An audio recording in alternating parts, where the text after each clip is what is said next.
किसी समय की बात है, एक राजा ने अपने दरबार में पंडित जी को पूजा पाठ के लिए बुलाया। पूजा के बाद राजा ने पंडित जी से 3 जटिल सवाल पूछे। 1. भगवान कैसे दिखते हैं? 2. भगवान कहां तक देख सकते हैं? 3. भगवान क्या करते हैं?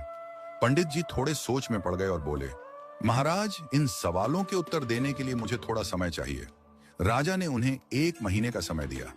पंडित जी घर लौट आए, लेकिन कई दिनों तक उत्तर नहीं सूझा। उनकी परेशानी देखकर उनका बेटा बोला, पिताजी, आप क्यों चिंतित हैं? पंडित जी ने उसे राजा के सवालों के बारे में बताया। बेटे ने आत्मविश्वास से कहा, पिताजी, आप चिंता न करें, मैं इन सवालों का उत्तर दूंगा। अगले दिन दोनों राजा के दरबार में पहुंचे। राजा ने पंडित जी से पूछा, पंडित जी, आपने मेरे सवालों के जवाब खोज लिए? पंडित जी ने कहा, महाराज, मेरे बेटे ने इन सवालों के उत्तर देने का जिम्मा लिया है। राजा ने पूछा, तो बताओ, पहला सवाल, भगवान कैसे दिखते हैं? पंडित जी के बेटे ने मुस्कुराते हुए कहा, महाराज, कृपया एक कटोरी दूध मंगवाइए। दूध लाया गया। लड़के ने उसमें अपनी उंगली डालकर घुमाना शुरू कर दिया। राजा ने चौंक कर पूछा, ये क्या कर रहे हो? लड़के ने शांत स्वर में कहा, महाराज, क्या आपको इस दूध में मक्खन दिख रहा है? राजा ने सिर हिलाया और कहा, नहीं।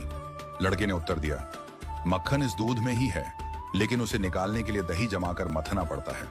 ठीक वैसे ही भगवान हर जगह हैं, पर उन्हें देखने के लिए ध्यान, साधना और सेवा का मंथन करना पड़ता है। राजा ने मुस्कुराते हुए कहा, अच्छा उत्तर दिया। अब बताओ, भगवान कहां तक देख सकते हैं? पंडित जी के बेटे ने कहा, महाराज, कृपया एक दिया मंगवाइए और उसे जलाइए। दिया जलाया गया और उसकी रोशनी चारों ओर फैल गई। लड़के ने पूछा, इस दिए की रोशनी कहां तक जा रही है? राजा ने कहा, यह तो पूरे कमरे में फैल रही है। लड़के ने उत्तर दिया, ठीक वैसे ही भगवान की दृष्टि की कोई सीमा नहीं है।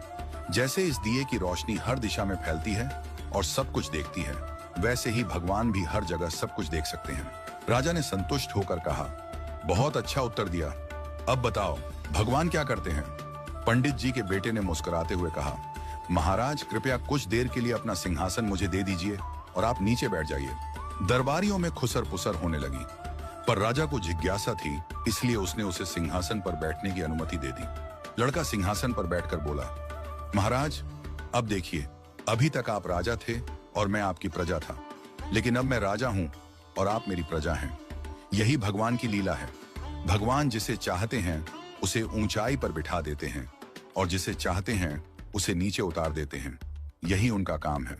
राजा यह सुनकर चकित रह गया। उसने पंडित जी और उनके बेटे की चतुराई की सराहना की और उन्हें ढेरों उपहार दिए। राजा ने कहा, आज तुमने मुझे भगवान की शक्ति, दृष्टि और कार्यों का गूढ़ रहस्य समझा दिया।